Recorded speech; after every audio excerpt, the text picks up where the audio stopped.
steals Zeus' thunderbolt to become more powerful. At that moment, a bunch of chimeras climbs out from the underworld to attack humans all over the world. Perseus sees one land in his village and rushes back to retrieve his sword to protect his home. The villagers gather around the crater the beast left, but soon the chimera comes back and causes everyone to run in fear. A chase begins through the village as Perseus tries his best to fight the monster and keep an eye out for his son. Whenever the chimera breaths fire, Perseus uses whatever he has at hand as a shield, and when he gets close enough he stabs any part of the beast he can reach.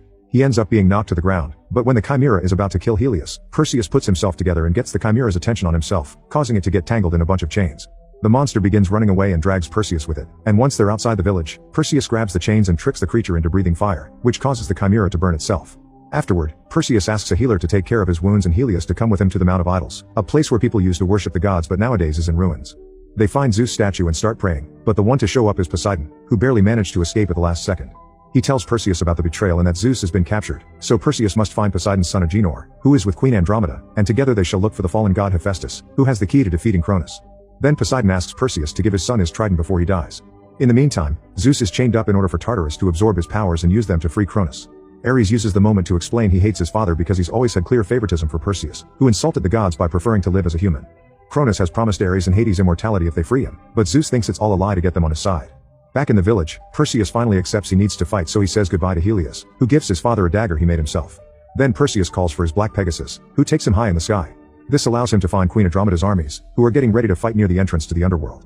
The archers attack Perseus when they see him fly by, but they quickly put their weapons down when they realize this is the hero that defeated the Kraken. While everyone kneels to him, Perseus reunites with Andromeda and tells her everything, including the fact they need to stop praying to Ares or they'll summon his presence. Andromeda accepts to help and takes Perseus to see Agenor, who is in jail for being a liar and a thief.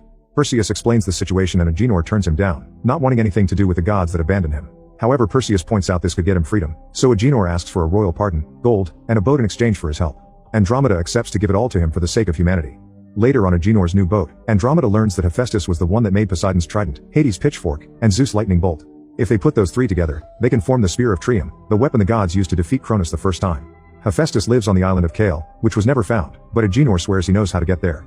Perseus accepts to free him from his chains and hands him the trident, which Agenor immediately sticks in the boat to guide it to the island. When they make it to Kale, they realize there are hidden traps everywhere. Andromeda's guards want to pray to Ares for protection, and Perseus has to remind them that Ares isn't on their side anymore.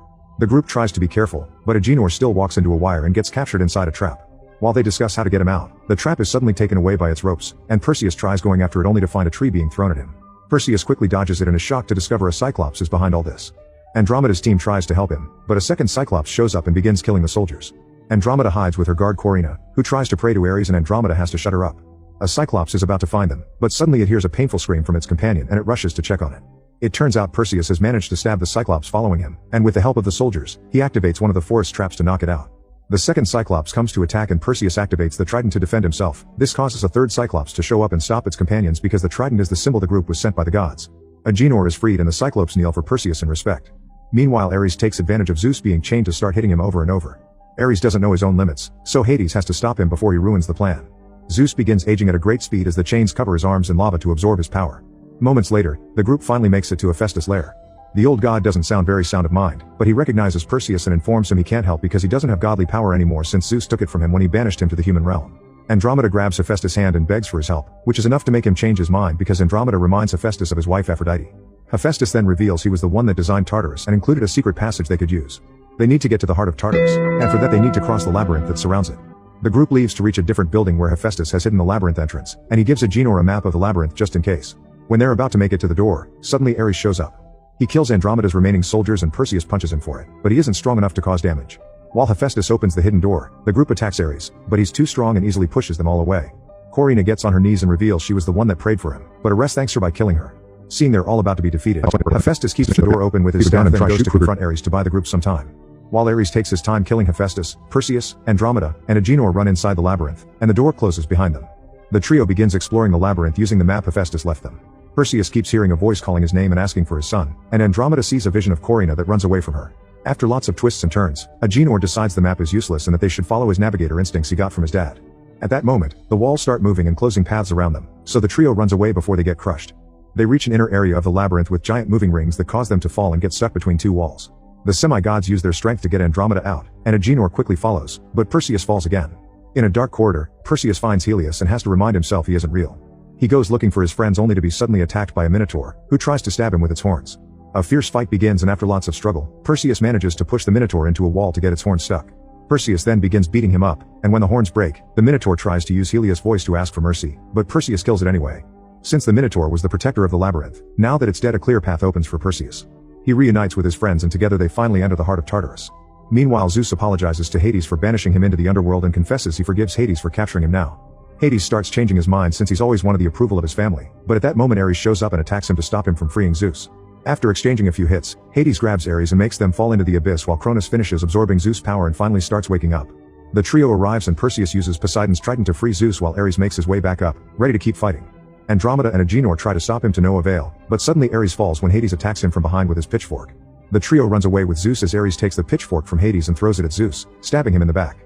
Zeus uses this as an opportunity and puts together the pitchfork and the trident to make the group teleport out of Tartarus. Furious, Ares stabs Hades, then he checks the area to discover Perseus dropped Helios' gift.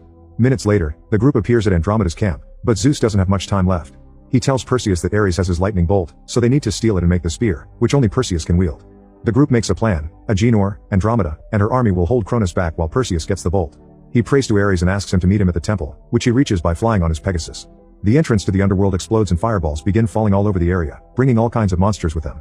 The humans fight with all the weapons and strategies they can muster, but they won't be able to hold on for much longer. Suddenly Hades shows up at the battlefield to visit Zeus, holding his hand as he accepts to forgive him and shares his last bit of power. This makes Zeus look young again and heals his wounds.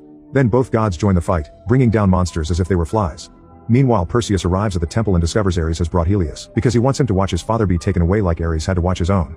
A fierce fight begins between the brothers, but it's easy for Ares to overpower a semi-god.